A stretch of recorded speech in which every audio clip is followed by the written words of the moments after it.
আসসালামু আলাইকুম রহমতুল্লাহি ওবরকাতুহু।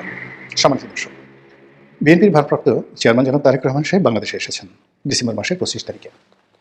তার এই আগমন নিয়ে নানা রকম সন্দেহ ছিল, বিতর্ক ছিল, পক্ষ এবং বিপক্ষের নানা রকম কথাবার্তা ছিল।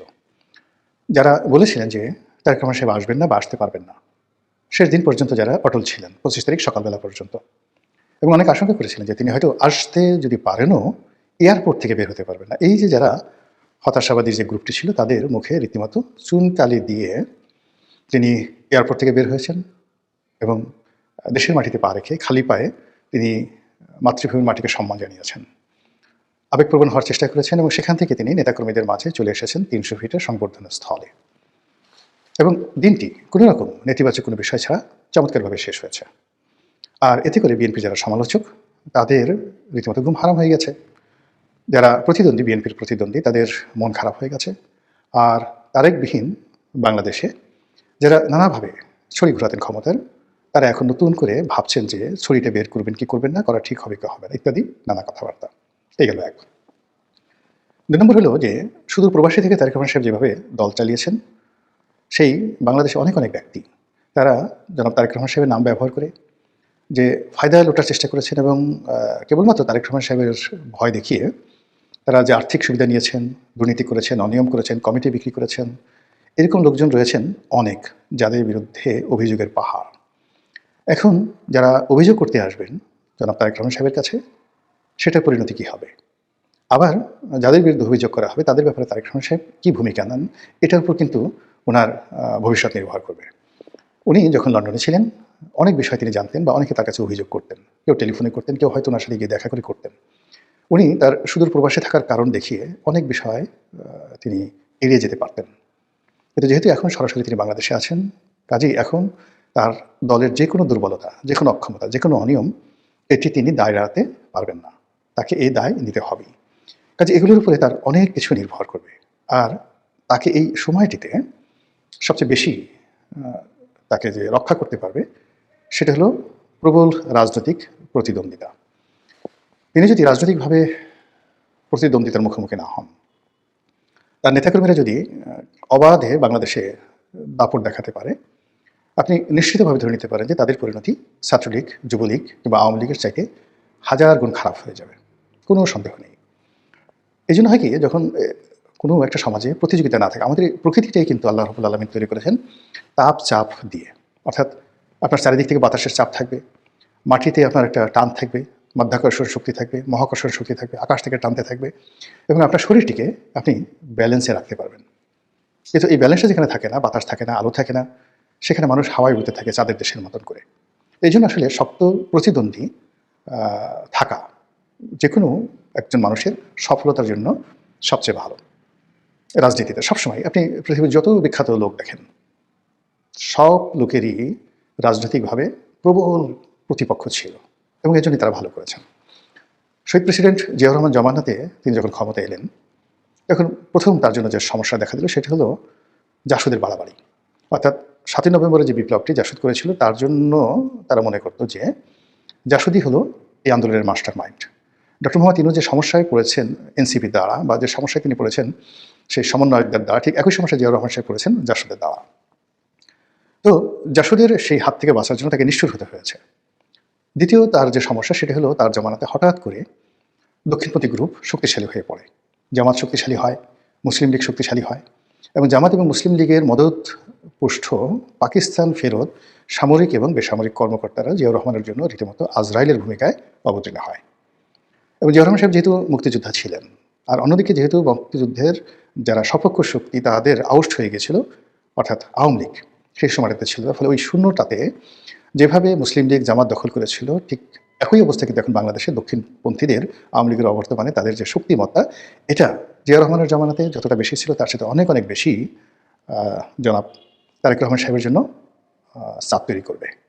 জিয়াউর রহমান সাহেবের জামানাতে যারা ছিলেন মুসলিম লীগের, জামাতে ইসলামী, তারা অনেক প্রাজ্ঞ ছিলেন, অভিজ্ঞ ছিলেন, এবং এখনকার মতো ইন্টারনেট ছিল না। এবং তখন টিনের ছেলে কাওয়া বা 1 2 3 এই ধরনের স্লোগান হবে, এটা কল্পনাই করা যেত না। কোনো একজন সম্মানিত লোককে নিয়ে এ ধরনের কথাবার্তা বলবে, এটি কেউ মানে আউট অফ দেয়ার ইমাজিনেশন। কিন্তু এখন কি হলো, এখন এমন একটা বেয়াদব জেনারেশন আমাদের সামনে চলে এসেছে, এরা সব কিছু করতে পারে, যে কোনো মানুষকে নিয়ে যে কোনো কথা বলতে পারে, যে কোনো অপরাধ করতে পারে এবং তাদের কোনো রকম অনুশোচনা বোধ নেই, লাজ নেই, লজ্জা নেই, অপমান বোধ নেই, কিচ্ছু নেই। একটা নতুন জেনারেশনের মধ্যে চলে আসছে। ফলে তারেক রহমান সাহেবকে এই জেনারেশন মোকাবেলা করে এবং এই জেনারেশনের যারা দক্ষিণপন্থী গ্রুপ আছেন তারা আরও ডেঞ্জারাস, আরও ডেঞ্জারাস। এই জিনিসগুলো যদি তাকে মোকাবেলা করতে হয় আগামী দিনগুলোতে, তাহলে তার দলের অস্তিত্ব থাকবে না। জিয়া রহমান সাহেব যখন দেখলেন যে তিনি জামাতের সঙ্গে পেরে উঠছেন না, তখন জামাতের রাজনীতিটাকে তিনি কৌশলে ডিফিকাল্ট করে দিলেন, যাকে বলা হয় জটিল করে দিলেন। এবং এজন্য জামাতের একটা বিরাট যারা জামাতের মধ্যে একসময় মুসলিম লীগ করতেন বা রাজাকার ছিলেন, আলবদর ছিলেন, তাদের মধ্যে অনেককে তিনি মাঠে নামিয়ে দিলেন। অনেক ইন্টেলেকচুয়াল রয়েছেন, ইসলামপন্থী স্মার্ট লোক ছিলেন।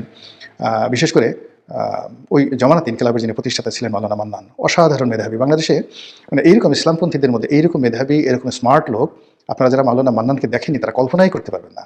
এ যুগের মামুনুল হক, এ যুগের ডক্টর শফিক বা এ যুগে যে সকল জুনায়েদ হাবিবি যারা আছেন, মানে যদি আপনি মাওলানা মান্নানকে, মাওলানা মহিউদ্দিন খানকে, তারপরে হাফিজ হুজুর সাহেবকে, ওয়াইদুল হক, খতিব ওয়াইদুল হক, এদেরকে আপনি 1000 নম্বর দেন, তাহলে বর্তমান জমানাতে যারা আছেন তাদেরকে আপনি 1 নম্বর দিতে ইচ্ছা করবে না।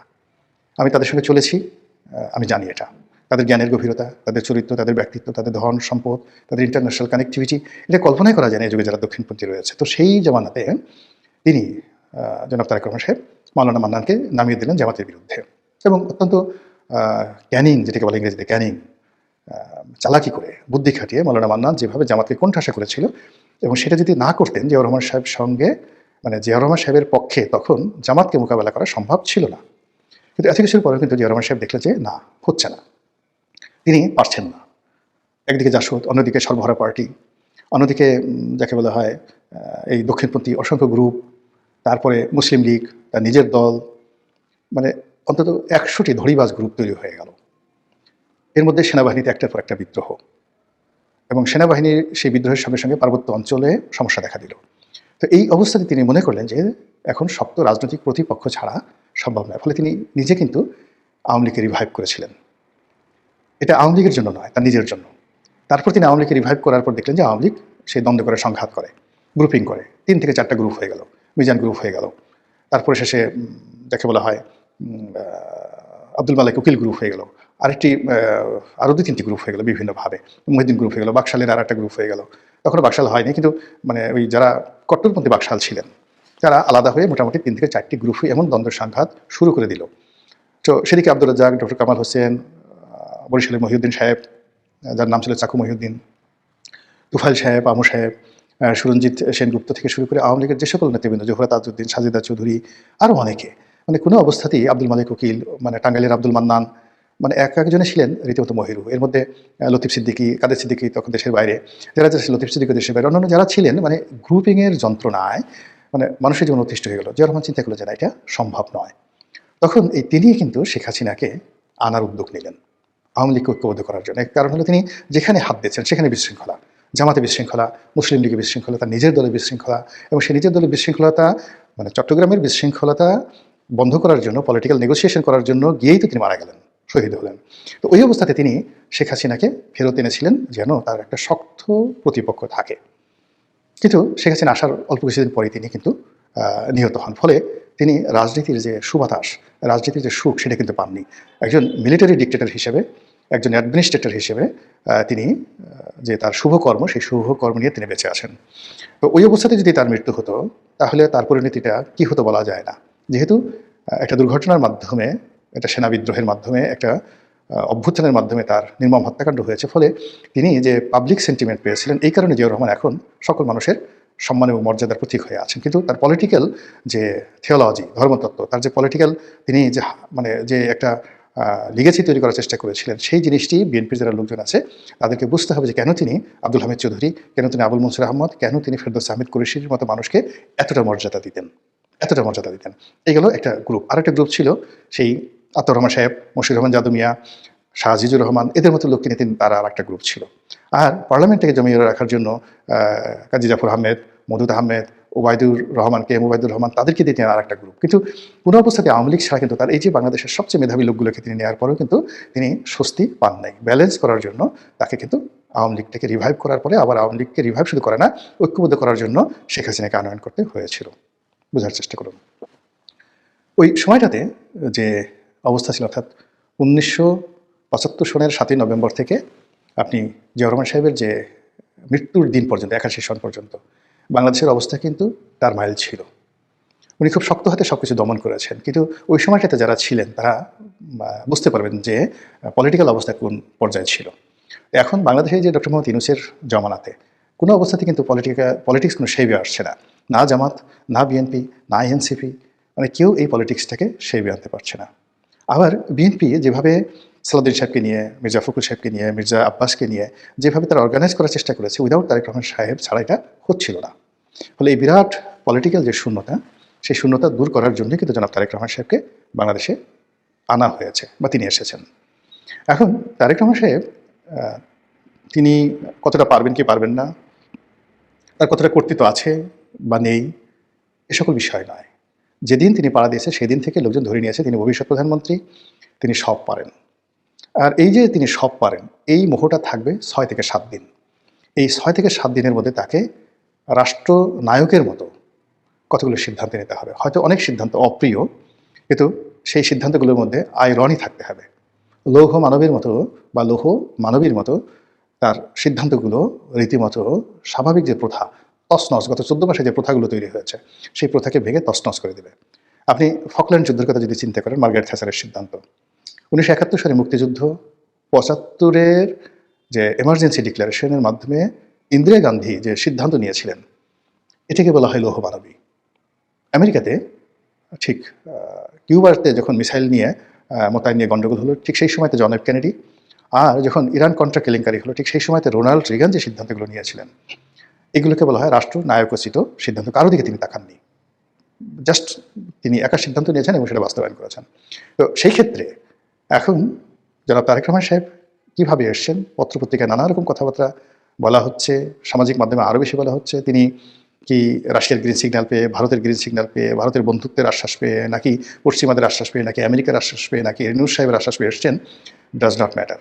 তাকে যে কাজটি করতে হবে সেটা হলো তার দলের যে বিশাল এই মুহূর্তে যে জনগণ আছেন তাদের মধ্যে একটা রাজনৈতিক সাম্যতা, ভারসাম্য আনার জন্য তার উপযুক্ত প্রতিদ্বন্দ্বী লাগবে, এবং সেই প্রতিদ্বন্দ্বী যদি তিনি দাঁড়া করান জামাতকে, জামাতও শেষ, তিনিও শেষ। আবার তিনি যদি অতীতের মতো একটা জাতীয় সরকার করে জামাত সবাইকে নিয়ে যদি একটি ঐক্যবদ্ধ নির্বাচন, একটি জাতীয় সরকার করতে চান, তাহলে তার এই যে চেষ্টা, এটি হবে 2014-এর মতো, 2018-এর মতো, 2024-এর মতো আওয়ামী লীগের কার্বন কপি।